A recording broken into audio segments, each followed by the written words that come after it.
ঢাকা বিশ্ববিদ্যালয় শিক্ষার্থী শাহরিয়ার আলম সাম্য হত্যায় জড়িতদের বিশেষ ট্রাইব্যুনালে বিচার হবে জানিয়েছেন ডিএমপি কমিশনার শেখ মোহাম্মদ সাজ্জাদ আলী।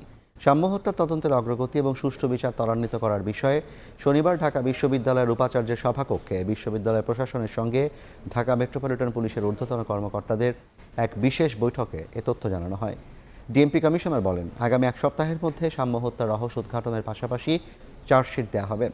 বৈঠক শেষে ঢাকা বিশ্ববিদ্যালয়ের উপাচার্য বলেন, অপরাধীদের আইনের আওতায় আনতে বিশ্ববিদ্যালয় প্রশাসন ও পুলিশ যৌথভাবে কাজ করছে। প্রথম সপ্তাহ থেকেই বিবেচনা করে আমাদের কোনো কিছু ক্ষেত্রে হয়তো আরেকটু সহযোগিতা মনে করতেছি যে এক সপ্তাহের মধ্যে এটা উদ্ঘাটিত হবে এবং আমরা চার্জশিট দিয়ে এই অপরাধের বিশেষ ট্রাইব্যুনালে আমরা এটা পাঠায়ে দ্রুততম সময়ের মধ্যে বিচার করে সর্বোচ্চ শাস্তির ব্যবস্থা গ্রহণের জন্য সকল ব্যবস্থা নেব। দ্রুততম সময়ে এই মর্মন্তুদ হত্যাকাণ্ডের বিচার যেন আমরা পাই, সেটি পুলিশকে আমরা সহযোগিতা করছি। আগামীকালকে আমরা মাননীয় স্বরাষ্ট্র উপদেষ্টার সাথে দুপুর ৩টায় একটি বিশেষ সভার আয়োজন করেছি।